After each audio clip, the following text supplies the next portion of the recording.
He thought she was just another black woman he could intimidate until she walked into court and destroyed his career. The road was nearly empty that night. A few cars rolled past their headlights, bouncing off wet pavement. The streetlights flickered, casting long shadows over the stretch of highway outside Birmingham, Alabama. It was late, just past 11. The kind of hour where most people just wanted to get home. Lieutenant Commander Renee Dawson had been driving for nearly 2 hours, her fingers drumming lightly against the wheel, humming along to the soft rhythm of an old jazz tune playing through the speakers. She wasn't in uniform. Just a simple black sweater and jeans hair pulled back. She didn't stand out, or so she thought. Then she saw the lights in her rearview mirror, red and blue flashing, gaining on her fast. Her stomach clenched, not out of fear. She knew how these things went, but out of exhaustion she signaled, changed lanes, and eased her car onto the shoulder. She put the car in. Park took a slow breath and kept both hands where they could be seen. She had been in the military long enough to know the drill. A white patrol car stopped just behind her. The officer took his time getting out when he finally did. He moved like a man who expected obedience, heavy boots scuffing against asphalt. One hand resting on his belt, the other holding a flashlight that flicked on as he approached. She turned her head, slightly watching him through the side mirror. The name on his badge caught the light Briggs license and registration. No greeting, no explanation. His voice was flat, practiced, impatient. Renee met his eyes in the mirror, then reached slowly into the glove compartment, pulling out her documents. "Was I speeding, officer?" she asked, her voice steady. Briggs didn't answer right away. He took the papers from her hand, holding them just out of reach, as he gave her car a once-over tail lights out. He said she frowned. That can't be right. Briggs finally looked at her.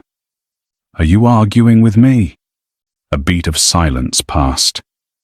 Renee could feel the shift in the air, that quiet, unspoken moment where power met resistance, and one side expected the other to cave. She'd seen it before in briefings on bases overseas, in training exercises meant to prepare sailors for the world outside the Navy. She knew better than to push, but she also knew her rights. "I'm just saying," she replied, voice calm. "My taillights were checked a few weeks ago, but if there's an issue, I can get it fixed. Step out of the car." Briggs cut her off like he hadn't heard a word. Renee exhaled slowly. She glanced toward the traffic ahead.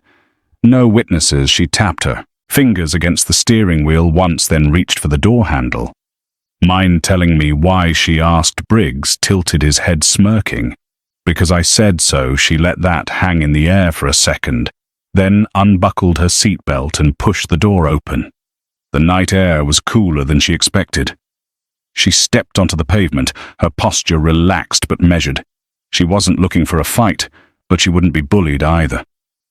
Briggs took a step back, scanning her. She could feel him sizing her up, deciding how much he could get away with. Turn around, hands on the car this time. She hesitated. For what reason? Briggs took a step closer. His smirk disappeared. "Are you resisting?" Renee held her ground. "No, I'm asking a question." A flicker of something crossed his face. Annoyance, amusement. Maybe both. Then, without warning, he reached for his radio. "We got a non-compliant driver here," he muttered into the speaker. Then, louder turnaround. Her pulse picked up, but her expression stayed neutral. "Officer, I need you to understand something," she said, her voice low but firm. "I know exactly what I'm allowed to do, and I know exactly what you can't do." Briggs didn't like that. His jaw tensed. "You're under arrest," he snapped, reaching for her wrist.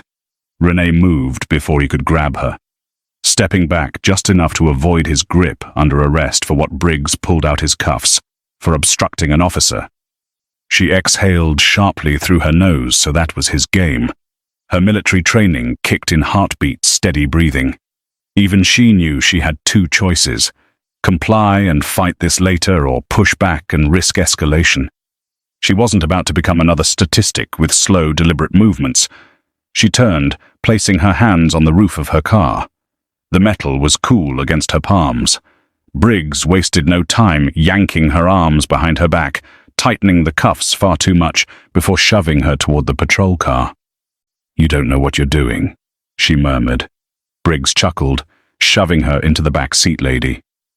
"I know exactly what I'm doing." But he didn't not even close the hard plastic seat of the patrol car dug into her back. Renee sat still, wrists burning against the cuffs, her breath measured. The door slammed shut behind her, sealing her in outside. Briggs strutted back to his vehicle, muttering something into his radio. She glanced at the partition separating her from the front seat. The faint reflection of her face stared back, calm, composed. But beneath that, something simmered.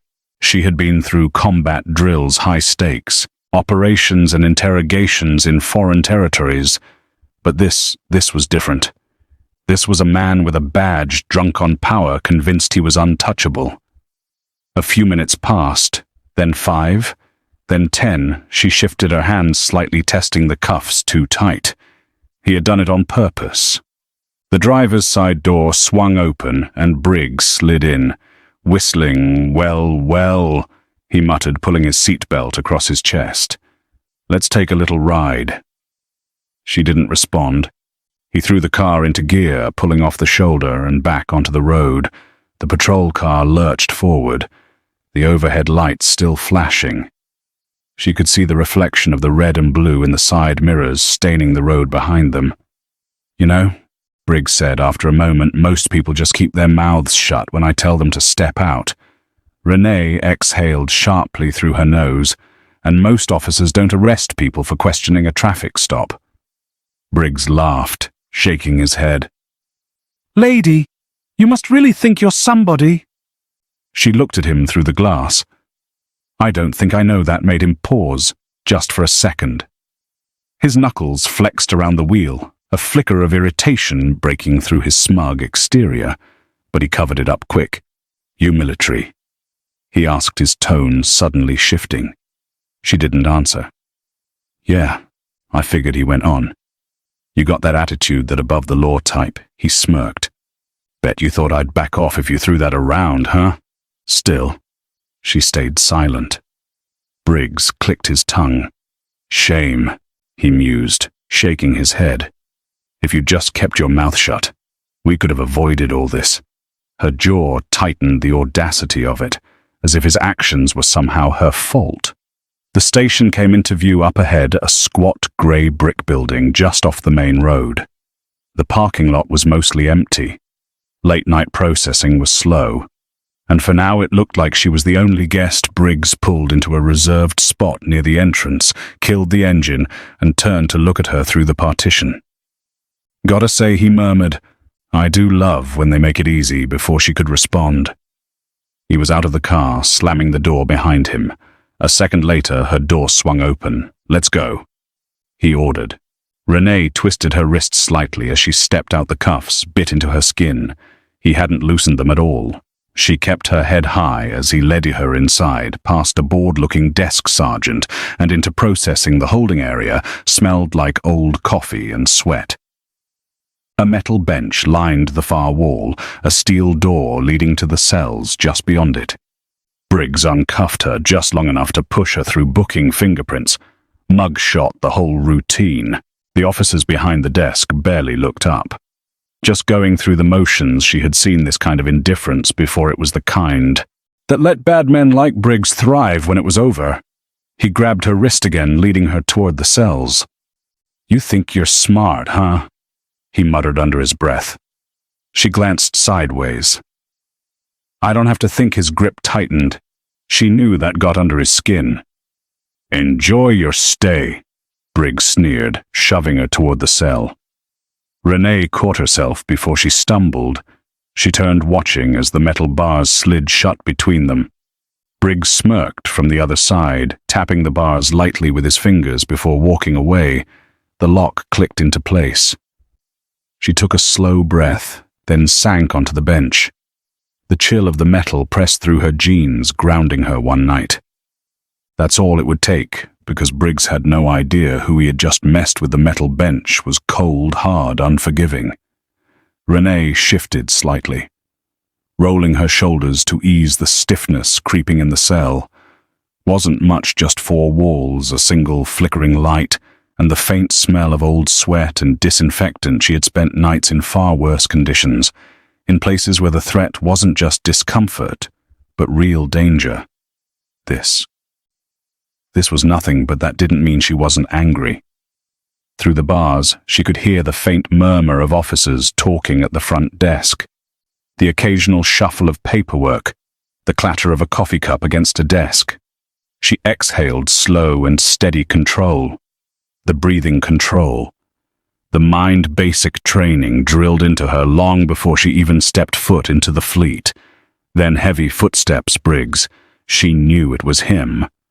Before he even came into view, his stride had that same arrogant rhythm, like a man who thought he was untouchable. He appeared in front of the cell. A second later, arms crossed over his chest, that same smirk plastered on his face, comfy. She didn't answer. He tilted his head, stepping closer to the bars. You know, if you just played along, you wouldn't be in here right now. She let a slow smile curl at the edges of her lips. Oh, I'm exactly where I need to be. Briggs's smirk faltered for just a second, a flicker of something in his eyes. Annoyance, uncertainty. He covered it fast, scoffing as he glanced toward the empty holding area. No one's coming to get you tonight, lady. He shrugged.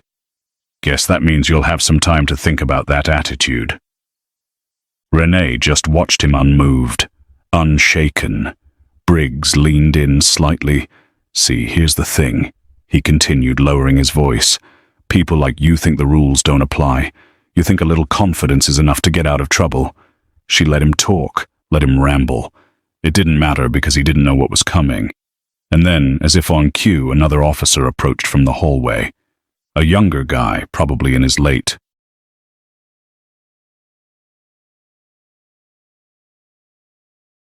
20s, dressed in a standard-issue uniform.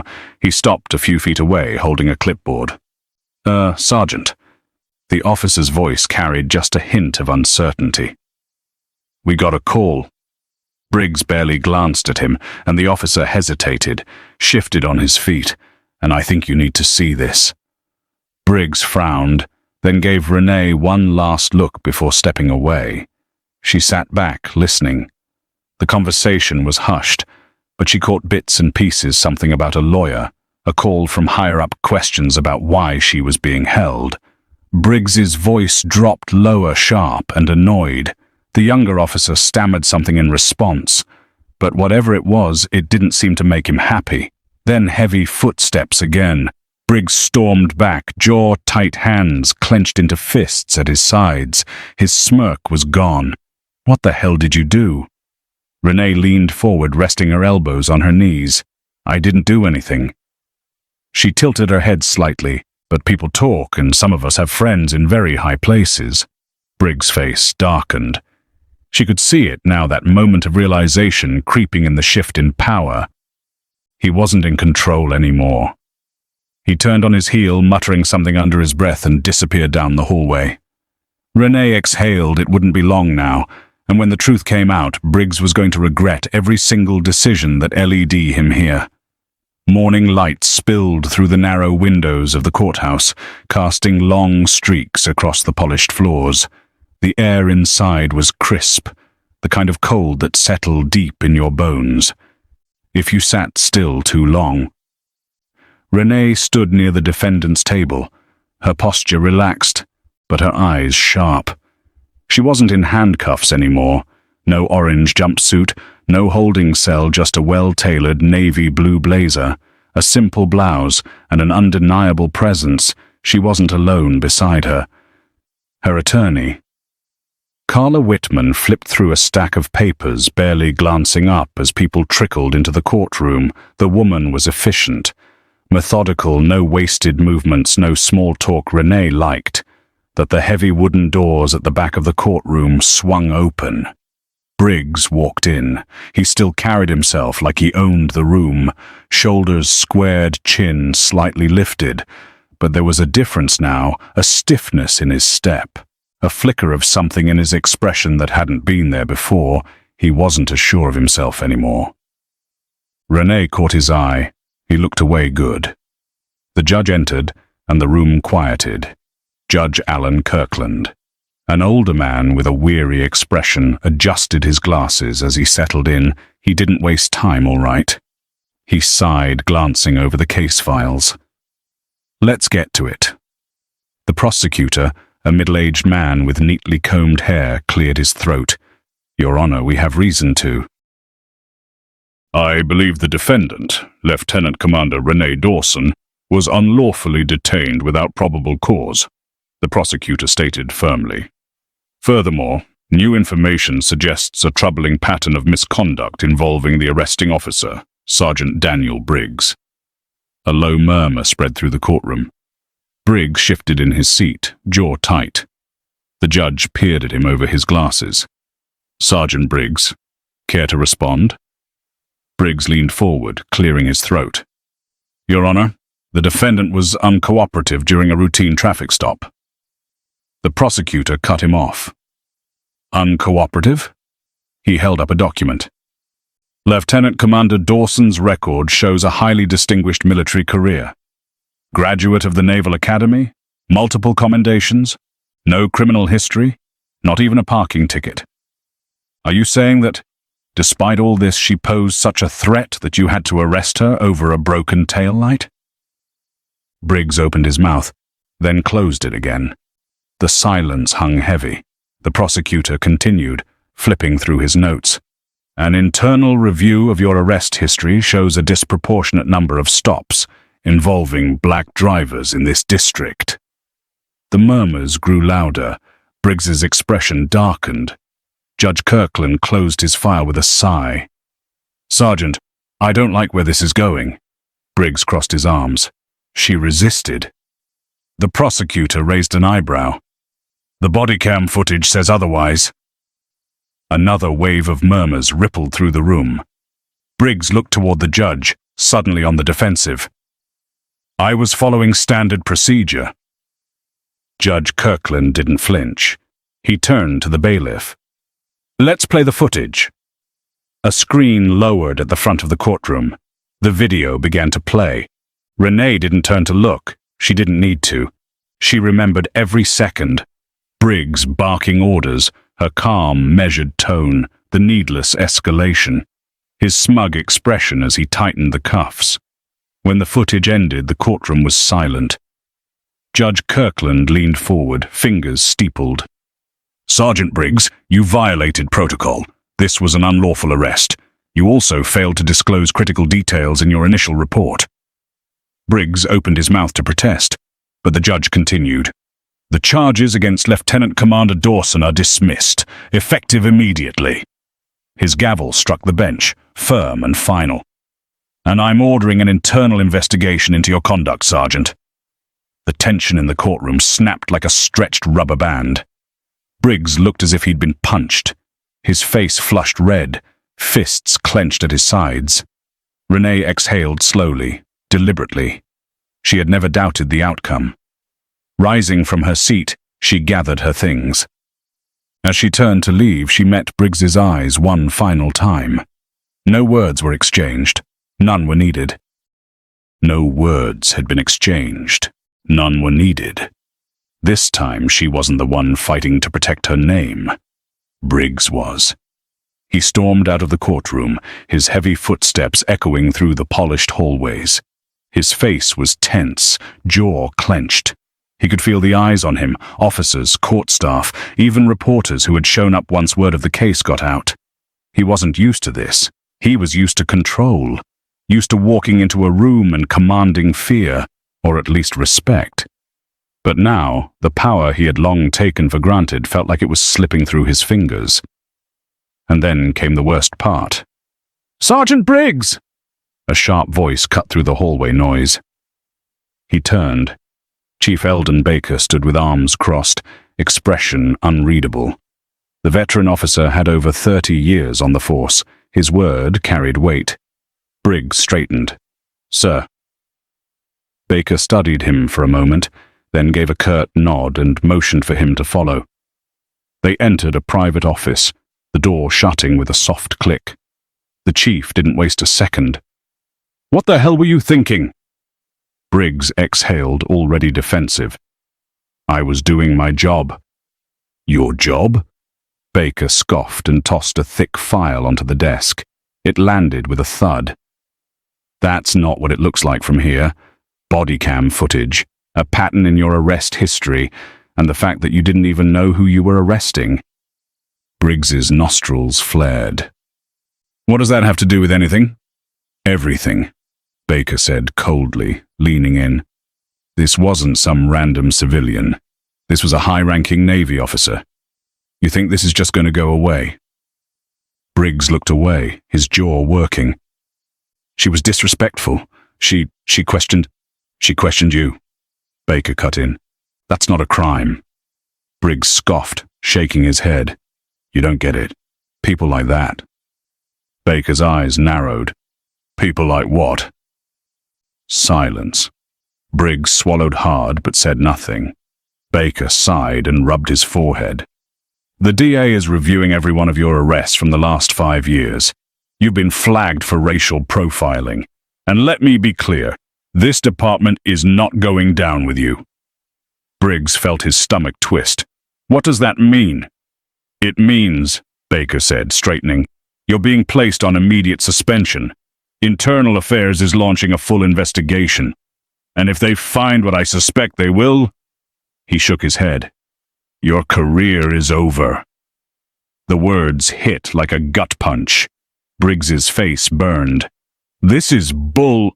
"Don't finish that sentence," Baker snapped, his voice like ice. "Pack up your desk, and if I were you, I'd get a lawyer." Briggs stood there, fists clenched at his sides. His world was unraveling before him, and for the first time in his career, he realized he wasn't untouchable anymore. Untouchable. Across town, Renee sat in a quiet cafe, stirring her coffee as she scrolled through her phone. The case had already made headlines. The footage had gone viral. Lieutenant Commander wrongfully arrested. Officer under investigation. None of it surprised her. She had known the moment she stepped out of her car that night how it would go. She had seen men like Briggs before, entitled, arrogant, used to bending the law to their will. But this time, he lost. Her phone buzzed. A message from her attorney. "Briggs has been suspended. Might face charges." Renee took a slow sip of her coffee. Good. She glanced out the window, watching the city carry on around her. The fight wasn't over. Not for her, not for the people Briggs had likely hurt before. But today was a win.